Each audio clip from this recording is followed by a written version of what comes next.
खुरमजरी ma'am पुनमपु अदुगा थोइबेनिदी कपली चैनल तराम नोक्चरी ma'am ngasisu nungaitaba video ama puda laksare yamna nungaitaba thodok amne masigi video she urubada yamna tujungba phawa video amne bako kai haitare yengubada aidi posak to chatning aidi chaning bako phawrakte bako posak to ngasi lamben sorokta yolome haiduna leiduna chaning basu phawrakte kai haitare masigi posak ase mayamna yamna favorite oiba posak ne maitai gi khwaidagi pamlaba posak asida hapchilakpa haidi kai haidare posak asida poison milai rakpa haidare bo hapjalakpa haidare hidak sai hapjalakpa hidak apchalakpa ko haidi mioi bese kamaina ekhoi gi maitai se kamai tawraga hatpa yabgi mawongda haidi tawsalakpa samanare hoi misak mak phaba ngamdraga su haidi mawong dudi thawdo dudi adugumba ta tare bako aduna mayamda aidi kano oinabagi proof oinabagi damakta video do ai pujara I madugi video do matek amtang hapcharak mayam mafamda kari phawbi bage masi awoi bara achum bara natraga alan bara haibido mayam sudum yengmina se bako masi video se mayam puno ma uramba su yai adubu ai oiba magidegi wafam ga thamjaram ge haidena mafam masida aidi mayam mafamda video se pujarak pane bako ina poison kapsala brangre toi si batane Jingmi isi amadagi maru tonge haina kasturi thong manaktagi Lorokpa yongchak adu yumda chagi haina kheluba matamda yongchak adudagi gamgi mawongda thorakpadagi lenthattuna yenglubada yamna khudong thiningai oiba mawongda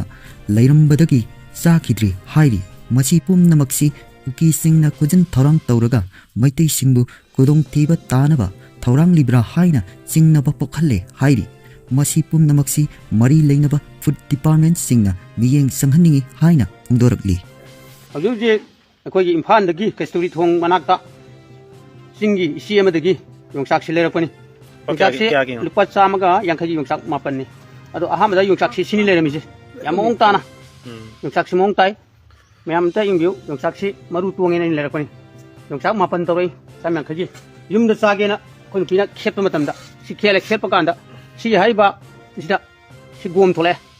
सि सि थोय सि सि सि थोय सि मखुन ला kan loi thwe pi long loi thwe mahi ra thoi ja mahi ni amu na dugai ne khaida laga yeng matam da yongchak si makha de tham loi bang ni ne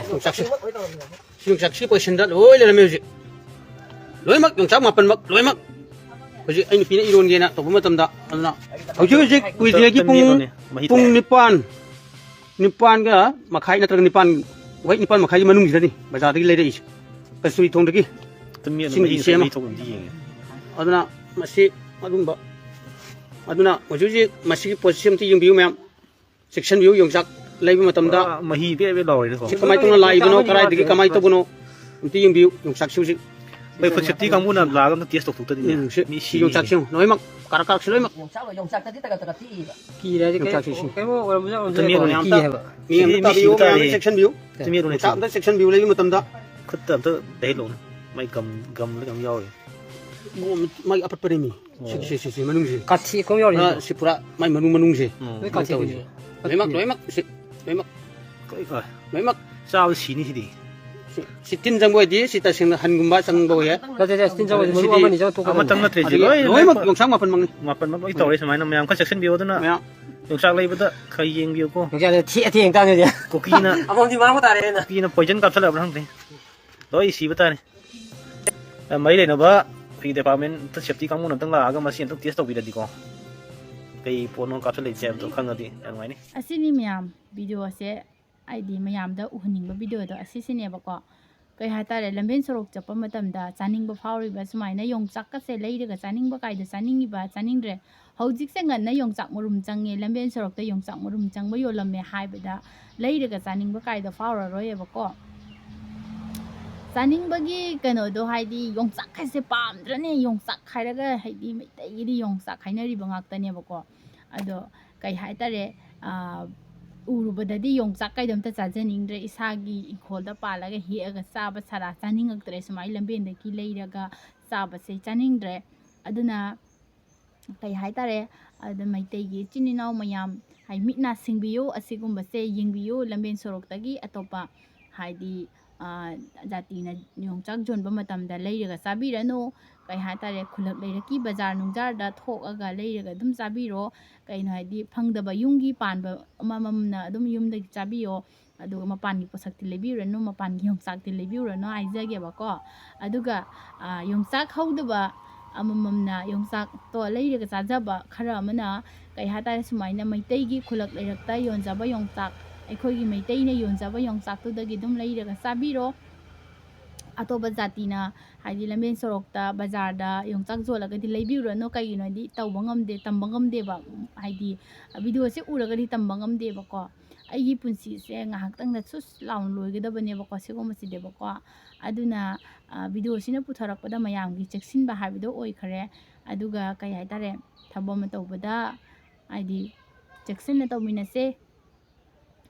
ꯑꯁꯤ ꯍꯥꯏꯖꯅꯤꯡꯗꯅ ꯚꯤꯗꯤꯑꯣꯁꯦ ꯃꯌꯥꯝꯗ ꯄꯨꯖꯔꯛꯄꯅꯦ ꯎꯠꯆꯔꯛꯄꯅꯦꯕꯀꯣ ꯃꯌꯥꯝꯀꯣ ꯑꯗꯣ ꯍꯥꯏꯗꯤ ꯃꯈꯣꯏꯒꯤ ꯇꯧꯔꯤꯕ ꯃꯤꯁꯤ ꯈꯨꯖꯤꯟ ꯊꯧꯔꯥꯡꯁꯤꯁꯨ ꯍꯥꯏꯗꯤ ꯃꯣꯏꯒꯤ ꯃꯀꯣꯛꯁꯦ ꯌꯥꯏꯌꯦꯕꯀꯣ ꯑꯁꯤꯗꯤ ꯀꯩ ꯍꯥꯏꯇꯥꯔꯦꯀꯣ ꯌꯥꯝꯅ ꯐꯠꯇꯕ ꯃꯤ ꯐꯠꯇ ꯑꯃꯒꯤ ꯈꯨꯖꯤꯟ ꯊꯧꯔꯥꯡꯅꯦꯕ ꯁꯤꯃꯗꯤꯀꯣ ꯍꯥꯏꯗꯤ ꯀꯃꯥꯏꯅ ꯀꯩꯗꯧꯔꯒ ꯃꯤꯑꯣꯏꯕꯁꯦ ꯀꯃꯥꯏꯅ ꯂꯣꯏꯁꯤꯟꯕ ꯌꯥꯒꯦ ꯍꯥꯏꯕꯒꯤ ꯐꯤꯕꯝꯗ ꯍꯣꯠꯅꯔꯛꯑꯦ ꯇꯧꯔꯛꯑꯦꯕ ꯃꯣꯏꯁꯤꯗꯤꯕꯀꯣ ꯌꯥꯝꯅ ꯍꯥꯏꯗꯤ ꯌꯥꯝ ꯁꯤꯡꯅ ꯇꯧꯔꯛꯑꯦ ꯍꯥꯏꯇꯥꯔꯦ ꯃꯣꯏꯁꯦꯀꯣ ꯑꯗꯨꯒ ꯀꯩ ꯍꯥꯏꯇꯥꯔꯦ ꯍꯧꯖꯤꯛ ꯑꯇꯧꯕ ꯃꯤꯅ ꯇꯧꯔꯤꯗꯤ ꯍꯥꯏꯔꯣꯏ ꯄꯣꯠ ꯑꯃ ꯍꯨꯔꯥꯜꯂꯨꯔꯁꯨ ꯍꯨꯔꯥꯟꯕꯗꯨꯅꯗꯤ ꯑꯩ ꯍꯨꯔꯥꯜꯂꯤꯗꯤ ꯍꯥꯏꯔꯛꯑꯣꯏ ꯀꯩꯗꯧꯅꯨꯡꯗꯀꯣ ꯍꯥꯏꯔꯒꯗꯤ ꯃꯩꯇꯩ ꯆꯤꯟꯊꯤꯔꯤꯃꯤ ꯑꯗꯨ ꯆꯤꯟꯊꯤꯔꯤꯃꯤ ꯑꯗꯥ ꯆꯤꯟꯊꯤꯔꯤꯃꯤ ꯀꯔꯤꯅꯣ ꯍꯥꯏꯗꯤ ꯆꯤꯟꯊꯤꯔꯤꯁꯦ ꯀꯅꯥꯅꯣꯁꯨ ꯈꯪꯗ꯭ꯔꯦꯕ ꯀꯅꯥꯅꯣ ꯐꯥꯒꯠꯄꯁꯨ ꯁꯨꯡꯉꯝ ꯉꯝꯗ꯭ꯔꯦꯕꯀꯣ ꯑꯗꯨꯅ ꯑꯁꯦꯡꯕ ꯑꯆꯨꯝꯕ ꯑꯃ ꯍꯥꯏꯔꯨꯕ ꯀꯥꯏꯁꯦ ꯀꯤꯔꯛꯑꯦꯕ ꯑꯆꯨꯝꯕ ꯉꯥꯡꯒꯗꯕ ꯀꯤꯅꯔꯛꯑꯦꯕ ꯑꯆꯨꯝꯕ ꯉꯥꯡꯉꯨꯕꯅ ꯆꯤꯟꯊꯤ ꯍꯥꯏꯌꯦ ꯆꯤꯟꯊꯤꯕꯅꯤ ꯍꯥꯏꯅ ꯀꯣꯃꯦꯟꯅ ꯑꯗꯨꯝ ꯋꯥꯏ ꯆꯥꯏꯔꯦꯕ ꯁꯤꯗꯀꯣ ꯑꯗꯨꯒ ꯁꯤꯗꯩꯁꯤꯗ ꯑꯩꯈꯣꯏꯒꯤ ꯕꯦꯠ ꯀꯣꯃꯦꯟ ꯑꯣꯏꯔꯝꯕ ꯕꯦꯠ ꯀꯣꯃꯦꯟ ꯊꯥꯔꯛꯄ ꯃꯤꯑꯣꯏ ꯈꯔꯒꯤꯁꯨ ꯑꯩ ꯋꯥꯐꯝ ꯈꯔ ꯍꯧꯗꯣꯛꯆꯔꯝꯒꯦ ꯑꯁꯦ ꯕꯦꯝꯆꯥ ꯁꯤꯡꯍ ꯍꯥꯏꯔꯤꯕ ꯅꯨꯄꯤꯁꯦ ꯃꯁꯤ ꯌꯥꯝꯅ ꯕꯦꯠ ꯀꯣꯃꯦꯟ ꯄꯤ ꯃꯁꯤ ꯑꯦꯀꯥꯎꯟ ꯈꯨꯗꯤꯡꯒꯤ ꯕꯦꯠ ꯀꯣꯃꯦꯟ ꯄꯤꯕ ꯅꯨꯄꯤꯅꯤ ꯌꯥꯔꯒꯗꯤ ꯕꯦꯠ ꯀꯣꯃꯦꯟ ꯄꯤꯕꯤꯒꯅꯨ ꯇꯣꯛꯄꯤꯌꯨ ꯅꯠꯇ꯭ꯔꯗꯤ ꯀꯌꯥ ꯅꯉꯣꯟꯗ ꯈꯨꯗꯣꯡ ꯆꯥꯔꯛꯑꯣꯏ ꯀꯩꯒꯤꯅꯣ ꯍꯥꯏꯕꯗꯤ ꯚꯤꯗꯤꯑꯣꯗꯣ ꯑꯩꯈꯣꯏꯅ ꯌꯥꯝꯅ ꯁꯥꯖꯟꯅ ꯁꯦꯝꯖꯟꯅ ꯉꯥꯡꯉꯤꯕ ꯚꯤꯗꯤꯑꯣ ꯑꯃꯗꯤ ꯌꯥꯎꯗ ꯃꯥꯜꯂꯦ ꯍꯥꯏꯅ ꯈꯜꯂꯦ ꯍꯧꯖꯤꯛ ꯊꯣꯛꯏꯕ ꯚꯤꯗꯤꯑꯣꯗꯨꯗ ꯍꯥꯏꯗꯤ ꯁꯦꯝꯖꯔꯒ ꯏꯁꯥꯒꯤ ꯑꯣꯏꯖꯕ ꯋꯥꯐꯝ ꯈꯔ ꯐꯣꯡꯗꯣꯛꯆꯔꯒ ꯀꯦꯌꯔꯐꯨꯜꯗ ꯂꯩꯕꯤꯕꯒꯤꯗꯃꯛꯇ ꯑꯩꯈꯣꯏꯅ ꯐꯣꯡꯗꯣꯛꯆꯕ ꯉꯥꯛꯇꯅꯤ ꯑꯗꯨꯕꯨ ꯁꯣꯝꯅ ꯃꯤꯒꯤ ꯚꯤꯗꯤꯑꯣꯗ ꯆꯪꯉꯒ ꯕꯦꯠ ꯀꯣꯃꯦꯟ ꯇꯧꯕꯤꯕ ꯑꯗꯨꯒ ꯊꯤꯅ ꯆꯩꯕꯤꯕ ꯌꯣꯡ ꯃꯥꯜꯂꯦ ꯍꯥꯏꯕꯤꯕ ꯌꯣꯡ ꯃꯊꯨꯟ ꯃꯥꯜꯂꯦ ꯍꯥꯏꯕꯤꯕ ꯀꯩꯅꯣ ꯃꯤꯉꯣꯟꯗ ꯌꯣꯡ ꯃꯊꯨꯟ ꯃꯥꯟꯗ꯭ꯔꯤ ꯃꯌꯥꯝ ꯍꯥꯏꯗꯤ ꯃꯤꯉꯣꯟꯗ ꯌꯣꯡꯒꯤ ꯃꯊꯨꯟꯗꯣ ꯃꯥꯜꯂꯤ ꯍꯥꯏꯗ꯭ꯔꯤꯉꯩꯗ ꯁꯣꯝꯒꯤ ꯁꯛꯇꯣ ꯃꯤꯡꯖꯦꯜꯗ ꯆꯪꯉꯒ ꯐꯖꯅ ꯌꯦꯡꯉ ꯃꯇꯨꯡꯗ ꯑꯩꯒꯤ ꯁꯛꯁꯤꯗꯤ ꯃꯤꯅ ꯐꯖꯩ ꯍꯥꯏꯅꯔꯝꯒꯗ꯭ꯔꯥ ꯅꯠꯇ꯭ꯔꯒ ꯊꯤ ꯍꯥꯏꯅꯔꯝꯒꯗ꯭ꯔꯥ ꯍꯥꯏꯕꯗꯣ ꯈꯜꯂꯒ ꯃꯇꯨꯡꯗꯅꯦ ꯃꯤꯉꯣꯟꯗ ꯑꯗꯨ ꯃꯥꯜꯂꯦ ꯍꯥꯏꯕꯤꯌꯣꯕꯀꯣ ꯁꯣꯝꯁꯦ ꯈꯪꯗ꯭ꯔ ꯃꯥꯜꯂꯦ ꯃꯤꯒꯤ ꯚꯤꯗꯤꯑꯣꯗ ꯆꯪꯉ ꯕꯦꯠ ꯀꯣꯃꯦꯟ ꯄꯤꯕ ꯑꯗꯨꯒ ꯐꯖꯕ ꯋꯥꯉꯥꯡ ꯁꯉꯥꯡ ꯉꯥꯡꯕꯒꯤꯗꯃꯛꯇ ꯍꯥꯏꯗꯤ ꯆꯩꯔꯥꯛ ꯄꯤꯔꯤꯕꯁꯤꯡꯁꯦ ꯁꯣꯝ ꯎꯕꯤꯗ꯭ꯔ ꯃꯥꯜꯂꯦ ꯁꯤꯒꯤ ꯚꯤꯗꯤꯑꯣꯁꯦ ꯍꯥꯏꯗꯤ ꯑꯩꯈꯣꯏꯅ ꯁꯦꯝꯖꯔꯤꯕ ꯚꯤꯗꯤꯑꯣ ꯈꯛꯇ ꯎꯔꯤ ꯃꯥꯜꯂꯦꯕꯀꯣ ꯑꯗꯨꯒ ꯀꯩ ꯍꯥꯏꯇꯥꯔꯦ ꯅꯈꯣꯏ ꯕꯦꯠ ꯀꯣꯃꯦꯟ ꯄꯤꯔꯛꯄ ꯃꯌꯥꯝ ꯑꯃꯁꯨ ꯂꯩꯔꯦ ꯑꯩꯅꯅꯦ ꯃꯥꯟꯅꯔꯣꯏ ꯍꯥꯏꯅ ꯃꯥꯟꯅꯗꯕꯅꯤ ꯋꯥꯍꯩ ꯐꯖꯕꯗ ꯏꯀꯥꯏꯕ ꯄꯤꯔꯛꯑꯗꯤ ꯅꯃꯥꯏꯗꯣ ꯏꯀꯥꯏꯐꯨ ꯈꯨꯝꯃ ꯆꯠꯀꯅꯤ ꯍꯥꯏꯕꯁꯦ ꯈꯪꯕꯤꯗ꯭ꯔ ꯃꯥꯜꯂꯦ ꯑꯗꯨꯅ ꯑꯩꯗꯤꯅꯦ ꯈꯟꯅꯔꯣꯏꯌꯦ ꯅꯣꯏꯒ ꯈꯟꯅꯔꯣꯏ ꯅꯣꯏꯁꯦ ꯈꯟꯅꯕꯗ ꯂꯦꯝꯒꯗꯕ ꯃꯤ ꯅꯠꯇꯦ ꯅꯈꯣꯏꯒ ꯃꯥꯌꯣꯟ ꯁꯟꯅꯔꯒ ꯂꯦꯝꯒꯗꯕ ꯅꯠꯇꯦ ꯆꯤꯟꯁꯦ ꯀꯟꯈ꯭ꯔꯕ ꯆꯤꯟꯁꯦ ꯑꯃꯥꯏꯅ ꯀꯜꯍꯟꯒꯗꯧꯔꯦ ꯅꯣꯏꯒꯨꯝꯕ ꯀꯌꯥꯁꯤꯅ ꯑꯩꯈꯣꯏ ꯆꯤꯟꯁꯦ ꯀꯜꯂꯦ ꯃꯇꯥꯡ yengagaka ꯑꯩꯈꯣꯏ ꯆꯤꯟ ꯀꯟꯖꯩꯌꯦꯕꯀோ ꯑꯗꯨꯅ ꯅꯣꯏꯅ ꯆꯤꯟ ꯀꯜꯂꯦ ꯍꯥꯏꯔꯕꯅꯤ ꯉꯁꯤꯗꯤ ꯑꯩ ꯀꯦꯊꯔꯒ ꯉꯥꯡꯖꯔꯦꯀꯣ ꯁꯤꯗꯅ ꯑꯃꯨꯛ ꯀꯔꯝꯕ ꯃꯑꯣꯡꯗ ꯍꯥꯏꯔꯛꯀꯅꯤ ꯀꯦꯊꯕꯤ ꯀꯥꯏꯅꯒ ꯍꯥꯏꯔꯛꯇꯣꯏꯅꯣ ꯀꯦꯊꯅ ꯉꯥꯡꯉꯤꯗꯣ ꯌꯦꯡꯅꯤꯡꯗ꯭ꯔꯦ ꯀꯥꯏꯅꯒ ꯍꯥꯏꯔꯛꯇꯣꯏꯔꯣ ꯍꯥꯏꯔꯛꯀꯅꯦꯕꯀꯣ ꯅꯈꯣꯏꯁꯦ ꯑꯗꯨꯒꯨꯝꯕ ꯃꯤꯒꯤ ꯇꯣꯀꯩ ꯊꯤꯒꯠꯂꯒ ꯃꯤꯒꯤ ꯀꯩꯅꯣ ꯊꯤꯒꯠꯂꯒ ꯍꯥꯏꯗꯤ ꯉꯥꯡꯕ ꯃꯤ ꯉꯥꯛꯇꯅꯦꯕ ꯀꯩ ꯍꯥꯏꯇꯥꯔꯦ